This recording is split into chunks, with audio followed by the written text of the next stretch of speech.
Hello and welcome to this edition of Middle East Matters. Coming up, it could throw Iraq's political future into chaos. Lawmakers from the largest bloc in parliament stage a mass resignation at the request of their leader, Shiite cleric Moqtada al-Sadr. The move appears certain to prolong the nation's ongoing political crisis. In Syria, a summer drought is making a dire situation even worse. Millions of people are going hungry and facing soaring food prices, in part because of the war in Ukraine. And Lebanon is betting on summer tourism to help alleviate its economic crisis. Officials say they're expecting hundreds of thousands of expats and foreigners to vacation in Beirut and in other places across the country.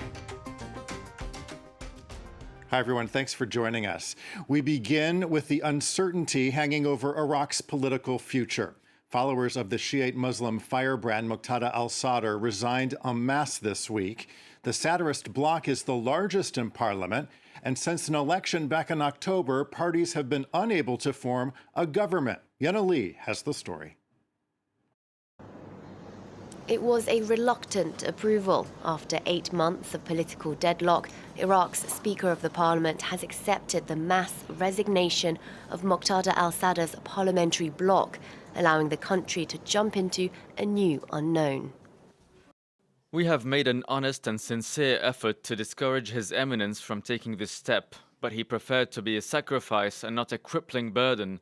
For the sake of the country and the people, he decided to proceed with this decision. October's legislative elections resulted in the Sadrists winning the highest number of seats.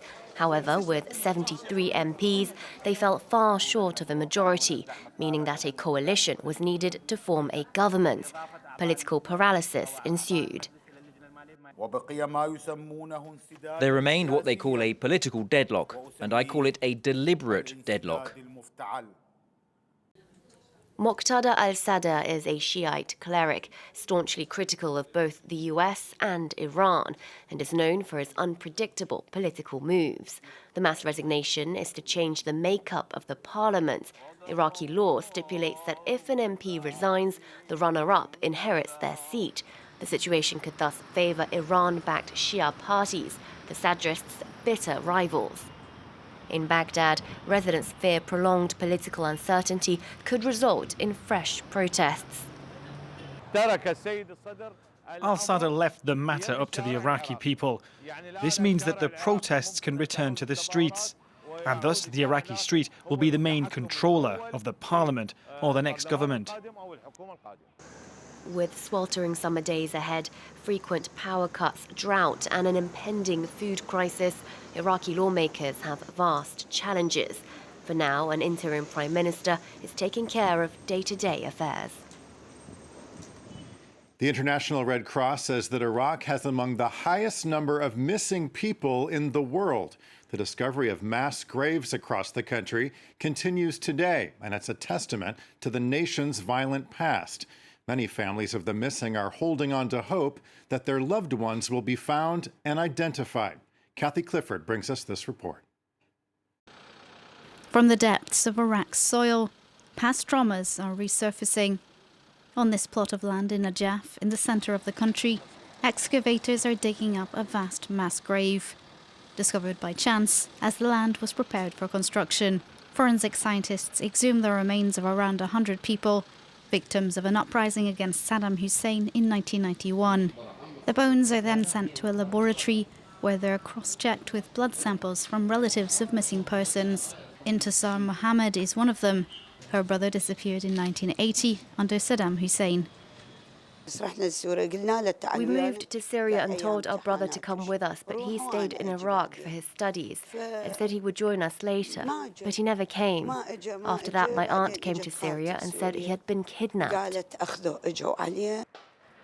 Since the 1980s, periods of dictatorship and conflict have come one after another in Iraq, each generating more violence and disappearances. The Islamic State group, who were driven out in 2017, also left many mass graves. In the Mosul region alone, some 200 are known of. For many families, the quest for information on missing relatives is a long one. Every day, around 30 families come to us to ask for news of their loved ones. They make formal demands to the courts, which then address their claims. There's a mass grave which unfortunately has not been worked on yet. The grave is believed to contain the remains of some 4,000 victims.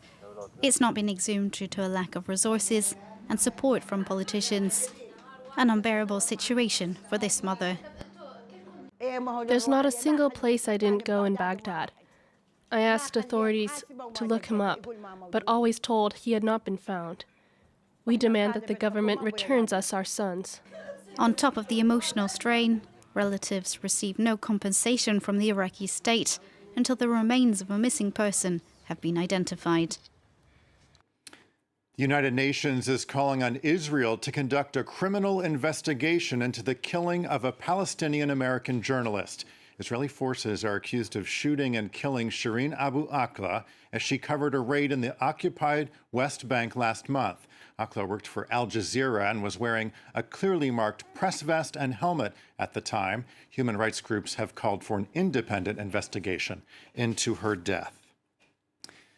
More than half of the population of Syria, or some 12.5 million people, don't have enough to eat. That's according to the World Food Program. Now, with the country in the middle of a summer drought, the situation is becoming even worse. And if that wasn't enough, the war in Ukraine is contributing to soaring food prices. Jenny Shin has the story. Arid lands stretch as far as the eye can see. These fields in northeastern Syria were once part of the country's thriving breadbasket. But 2 years of severe drought have ravaged its crops. This farmer says it's even difficult to secure bread for his family. I invested all this money and have not had any returns. The crops just went to feeding the sheep. There's not a single grain in these crops that we can process and eat. The agricultural crisis has been largely brought on by climate change, leading to lack of rainfall and compounded by frequent sandstorms, only adding to the woes of war in the country, which has entered its 11th year. With little or no help from the government, many farmers have been forced to abandon their fields. The government price for a kilo of wheat is 2,200 Syrian pounds, which is about $0.50. It's not enough. It should have been 3,000 pounds at least. The lack of fertile lands is only adding to fears of supply shortages, sparked by the war in Ukraine, as Syria grapples with record high rates of food insecurity and shortages of fuel and water. More than 60% of the Syrian population today struggle to put food on the table. Well, it's famous for its beaches, nightlife, mountain resorts, and its cuisine. Lebanon is hoping that summer tourism could give its economy a much-needed boost. Authorities say they're expecting hundreds of thousands of Lebanese expats and tourists to spend the summer in Beirut and in other parts of the country. Celebrating to forget the trying times the past 3 years have brought, the Lebanese people want to turn over a new leaf. Across the country's tourism sector, professionals have been pouring themselves into gearing up for the new season. The country is not short of assets when it comes to attracting tourists. As well as its world-renowned nightlife, it's also home to crystal-clear waters on its coastline.